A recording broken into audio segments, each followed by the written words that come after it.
मैं वीणा जैन सभी का स्वागत करती हूँ। आज जानेंगे भूगोल विषय में पृथ्वी की आंतरिक संरचना के बारे में, जो रहस्यों से भरी रोचक जानकारी है। क्योंकि जिस पृथ्वी पर हम रहते हैं, खेती करते हैं, हैंडपंप लगाने के लिए प्रवेधन करते हैं, खनिज दोहन के लिए पृथ्वी के धरातल के अंदर खनन करते हैं, तब बहुत सारे प्रश्न मन में आते हैं कि पृथ्वी अंदर से कैसी होगी। वह क्रिकेट के गेंद की तरह ठोस या फिर खोखली। आपने टीवी पर ज्वालामुखी उद्गार चित्र देखकर लगता होगा कहीं ये पृथ्वी अंदर से पिघले हुए लावा का समुद्र तो नहीं है। इसके लिए आप सभी जानेंगे भूगर्भ की जानकारी।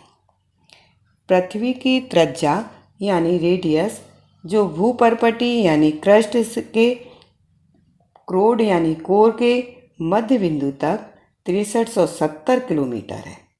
पृथ्वी की आंतरिक संरचना की परिस्थितियों के कारण यह संभव नहीं है कि केंद्र तक पहुंचकर उसका निरीक्षण कर सकें या वहां के पदार्थों का नमूना प्राप्त कर सकें। इसलिए पृथ्वी की आंतरिक संरचना के विषय में हमारी अधिकतर जानकारी परोक्ष रूप से प्राप्त संसाधनों के अनुमानों पर आधारित है। आप सभी जानेंगे पृथ्वी की आंतरिक जानकारी के स्रोतों को दो भागों में बांट सकते हैं। नंबर 1 प्रत्यक्ष स्रोत, नंबर 2 अप्रत्यक्ष स्रोत। आप सभी जानेंगे प्रत्यक्ष स्रोत क्या होता है। प्रत्यक्ष स्रोत वह है जो हम सभी को दिखाई देता है, जैसे चट्टानें, खनिज, लावा, राख, पानी आदि। पृथ्वी की आंतरिक संरचना की जानकारी प्राप्त करने का सबसे आसान प्रत्यक्ष स्रोत धरातलीय चट्टानें अथवा वे चट्टानें जो हम खनन क्षेत्रों से प्राप्त करते हैं। विश्व के वैज्ञानिक दो मुख्य परियोजनाओं पर कार्य कर रहे हैं। नंबर 1 गहरे समुद्र में प्रवेधन परियोजना, जिसे डीप ओशियन ड्रिलिंग प्रोजेक्ट कहते हैं। नंबर 2 समन्वित महासागरीय प्रवेधन परियोजना यानी इंटीग्रेटेड ओशियन ड्रिलिंग प्रोजेक्ट कहते हैं। आज तक सबसे गहरा प्रवेधन यानी ड्रिल आर्कटिक महासागर के कोला क्षेत्र में 12 किलोमीटर की गहराई तक किया गया है। इस गहरी खुदाई से प्राप्त पदार्थों के विश्लेषण से हमें पृथ्वी की आंतरिक संरचना की असाधारण जानकारी प्राप्त होती है। अगला प्रत्यक्ष स्रोत ज्वालामुखी उद्गार से प्राप्त लावा एवं अन्य पदार्थ हैं, जिससे निकले हुए लावा एवं अन्य पदार्थों के अवशेषण को प्रयोगशाला में जांचा जाता है। आप सभी जानेंगे अप्रत्यक्ष स्रोत क्या है। अप्रत्यक्ष स्रोत वह है जो दिखाई नहीं देते, वरन वह पदार्थ के गुण धर्म होते हैं, जैसे तापमान, दबाव, घनत्व आदि। अप्रत्यक्ष स्रोत का सबसे पहला स्रोत प्रवेधन में मिले पदार्थों के गुण धर्म के मान से प्राप्त होते हैं। जैसे पृथ्वी की गहराई में जाने से वहाँ का तापमान, दबाव बढ़ता है एवं घनत्व बदलता रहता है। उदाहरण 32 मीटर गहराई पर जाने पर 1 डिग्री सेल्सियस तापमान बढ़ जाता है। दूसरा स्रोत उल्काएं हैं। उल्काओं से प्राप्त पदार्थ और उनकी संरचना पृथ्वी से मिलती जुलती है, क्योंकि उल्काएं वैसे ही पदार्थों की बनी ठोस पिंड है जिससे पृथ्वी बनी है।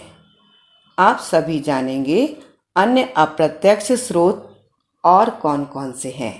अन्य अप्रत्यक्ष स्रोत गुरुत्वाकर्षण बल, चुंबकीय क्षेत्र व भूकंप संबंधी क्रियाएं हैं।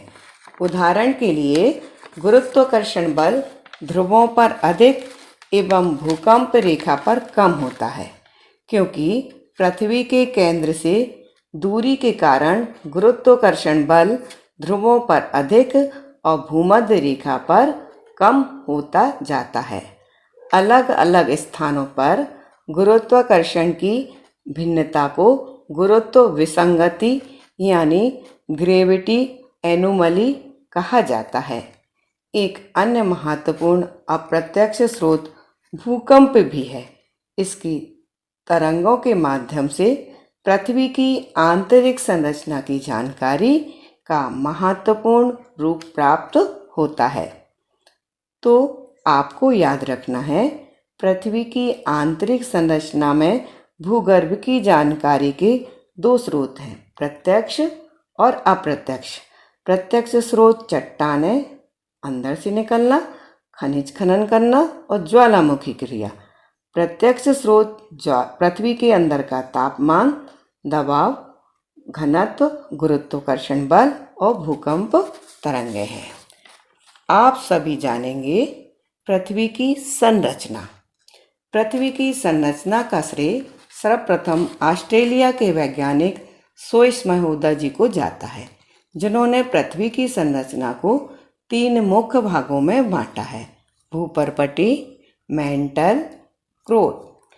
अन्य भूगर्भ शास्त्री जैसे गुटेनबर्ग, डेली, वंडरग्राफ्ट ने भी पृथ्वी की संरचना को जानने के लिए महत्वपूर्ण योगदान दिया है। अब आप सभी जानेंगे पृथ्वी की पहली परत भूपर्पटी के बारे में। यह परत ठोस पृथ्वी का सबसे बाहरी भाग है। यह बहुत भंगुर यानी ब्रिटल यानी टूटने फूटने वाला है। इसका निर्माण सिलिका एवं एल्युमिनियम पदार्थों से होने के कारण सियाल भी कहा जाता है। इसकी गहराई महाद्वीपों पर 30 किलोमीटर एवं महासागरों में 5 किलोमीटर है एवं पर्वत श्रृंखलाओं में 70 किलोमीटर तक भी है। इसका घनत्व 2.7 से 3 ग्राम प्रति घन सेंटीमीटर है। इस भाग में बेसाल्ट चट्टानें पाई जाती हैं। पृथ्वी की दूसरी परत है मैंटल।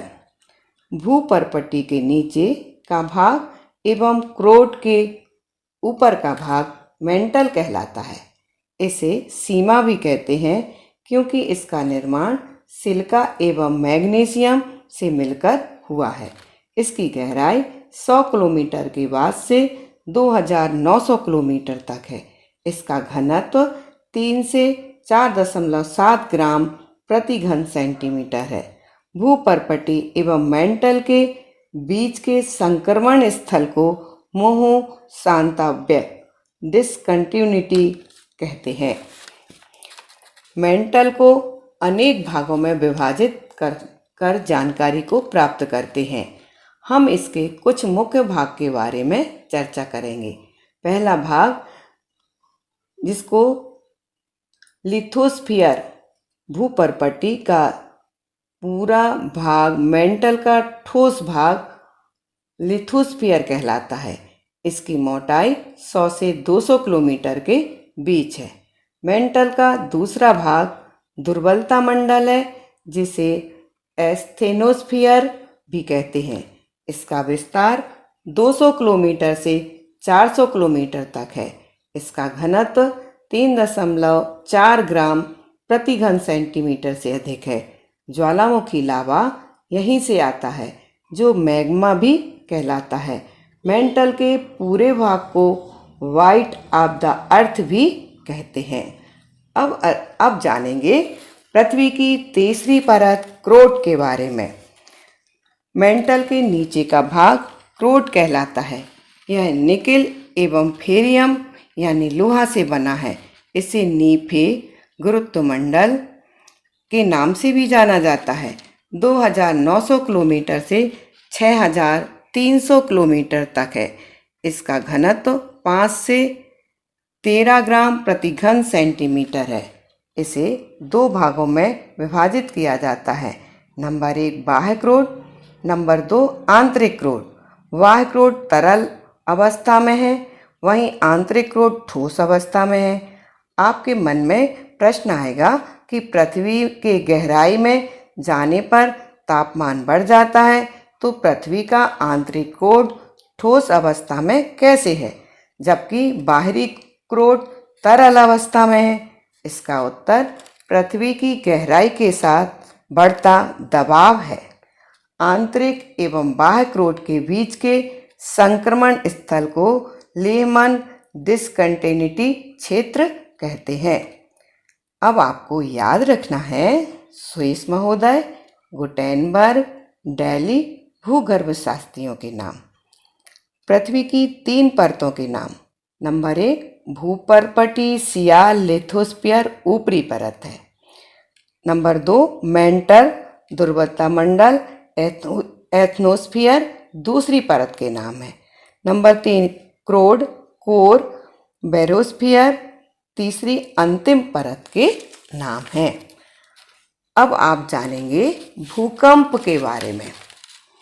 आप सभी जानेंगे भूकंप पृथ्वी की आंतरिक संरचना की जानकारी प्राप्त करने का अप्रत्यक्ष स्रोत है। भूकंप एक प्राकृतिक आपदा है। भूकंप से आशय पृथ्वी के कंपन या पृथ्वी के हिलने से है। भूकंप के नापने के यंत्र को सिस्मोग्राफ एवं नापने के पैमाने को रिएक्टर स्केल कहा जाता है। अब आप जानेंगे कुछ महत्वपूर्ण भूकंप शास्त्रियों के नाम। सैलिसबरी, मॉन्कहाउस, मैसलवीन। भूकंप एक प्राकृतिक घटना है जो ऊर्जा के निकलने के कारण तरंगें उत्पन्न होने पर सभी दिशाओं में फैलकर भूकंप लाती है। क्या है? भूकंप एक प्राकृतिक घटना है जो ऊर्जा से निकलने के कारण तरंगें उत्पन्न होने पर सभी दिशाओं में फैलकर भूकंप लाती है। पृथ्वी के धरातल पर कंपन होने का कारण भ्रंशन क्रिया, ज्वालामुखी क्रिया, प्लेट विवर्तनी क्रिया आदि है। जिस स्थान से ऊर्जा तरंगें निकलती हैं वह भूकंप का उद्गम केंद्र अथवा अपकेंद्र कहलाता है। भूतल पर वह बिंदु जो उद्गम केंद्र के समीप होता है अधिकेंद्र कहलाता है। अब जानेंगे भूकंप तरंगों के बारे में।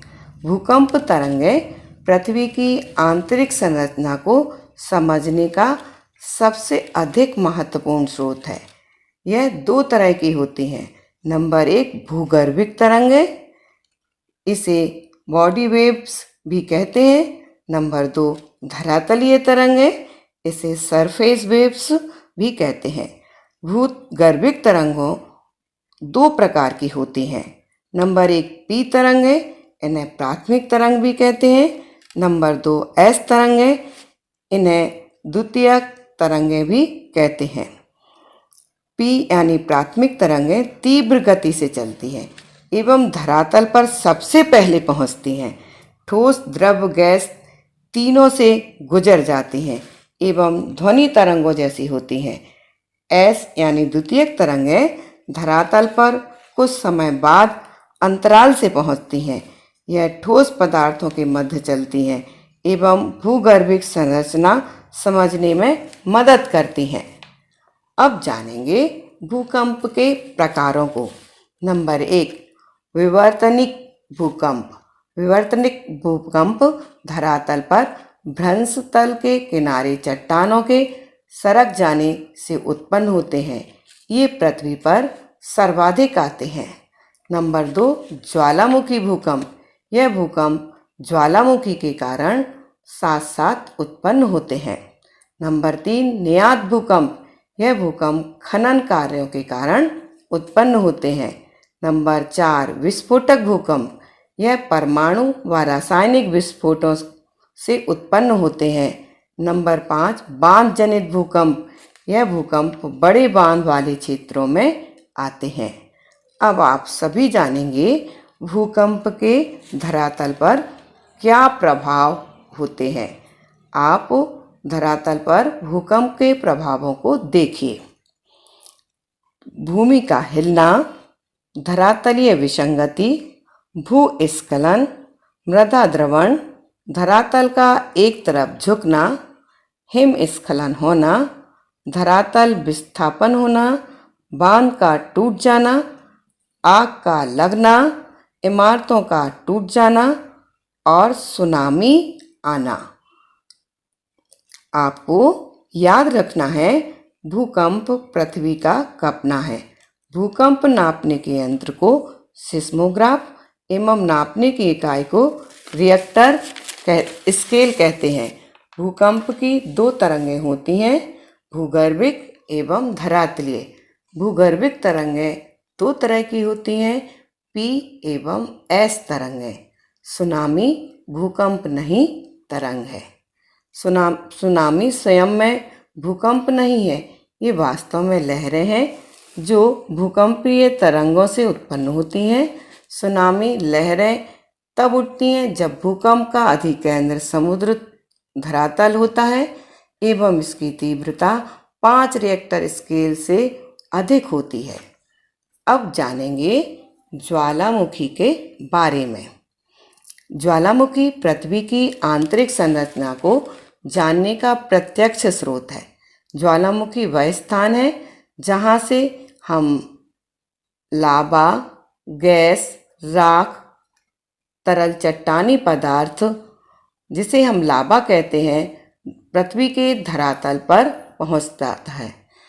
ज्वालामुखी का तरल पदार्थ दुर्बलता मंडल से निकलकर मेंटल के ऊपरी भाग में रहता है, उसे मैग्मा कहते हैं। जब यही मैग्मा धरातल पर पहुंच जाता है तो इसे लावा कहते हैं। अब जानेंगे ज्वालामुखी के प्रकारों को। नंबर 1, शील्ड ज्वालामुखी। ये ज्वालामुखी बेसाल्ट से निर्मित होते हैं और यह तरल लावा के ठंडे होने से बनते हैं। जिस नली से लावा निकलता है उसे सिंदूर शंकु कहते हैं। लावा फव्वारे के रूप में बाहर आता है एवं विस्फोट कम होता है। नंबर 2, मिश्र ज्वालामुखी। इसमें गाढ़ा चिपचिपा लावा होता है जो भीषण विस्फोट से बाहर आता है। इसमें ज्वालामुखी लावा नली के आसपास परतों के रूप में जमा हो जाता है। ज्वालामुखी कुंड। पृथ्वी पर सबसे अधिक विस्फोटक ज्वालामुखी है। यह विस्फोट करते समय ऊंचा ढांचा न बनाकर नीचे धंस जाता है, इससे नीचे धंसने से जो गर्त बनते हैं उन्हें ज्वालामुखी कुंड कहते हैं। अगला ज्वालामुखी बेसाल्ट प्रवाह है। ये ज्वालामुखी अत्यधिक तरल लावा उगलते हैं। हजारों वर्ग किलोमीटर लावा प्रवाह होता है जो 50 मीटर से भी अधिक मोटा होता है। उदाहरण दक्कन का पठारी ट्रेप है। अगला है मध्य सागरीय कटक ज्वालामुखी। ये ज्वालामुखी उद्गार महासागरों के तल में होता है। मध्य महासागरीय कटक श्रृंखला जो 70,000 किलोमीटर तक फैली है। अब जानेंगे ज्वालामुखी से बनी स्थलाकृतियाँ। इन्हें हम 2 भागों में विभाजित करते हैं। नंबर 1, अभ्यंतरिक स्थलाकृतियाँ और नंबर 2, बाह्य स्थलाकृतियाँ। अब हम जानेंगे अभ्यंतरिक स्थलाकृतियों के नाम। Number 1 batholith, number 2 laccolith, number 3 sill, number 4 dyke, number 5 phacolith, number 6 lopolith, number 7 plug. अब जानेंगे हम बाह्य स्थलाकृतियों के बारे में। नंबर 1 ऊंचे उठे स्थल रूप, नंबर 2 नीचे धंसे स्थल रूप, नंबर 3 ज्वालामुखी पर्वत, नंबर 4 लावा निर्मित पठार, नंबर 5 ज्वालामुखी मैदान, नंबर 6 ज्वालामुखी द्वीप, नंबर 7 गैसर आदि। तो पृथ्वी की आंतरिक स्थलाकृतियों को एक बार और सुने। Batholith, number 2 लैथोलिथ, number 3 sill, number 4 dyke, number 5 phacolith, number 6 lopolith और नंबर 7 प्लग। इसके बाद हम जानेंगे पृथ्वी की बाह्य स्थलाकृतियों को। नंबर 1 ऊंचे उठे स्थल रूप, नंबर 3 नीचे धंसे स्थल रूप, नंबर 4 ज्वालामुखी पर्वत, नंबर 5 लावा निर्मित पर्वत, नंबर 6 ज्वालामुखी मैदान, नंबर 7 ज्वालामुखी द्वीप, नंबर 8 गैसर आदि। अब आपको ज्वालामुखी में याद रखना है, ज्वालामुखी पृथ्वी के अंदर एक नली द्वारा लावा राख का विस्फोट के साथ बाहर निकलना है।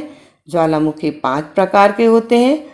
उद्भव समय के अनुसार 3 प्रकार के होते हैं, सक्रिय, शांत और निर्वापित।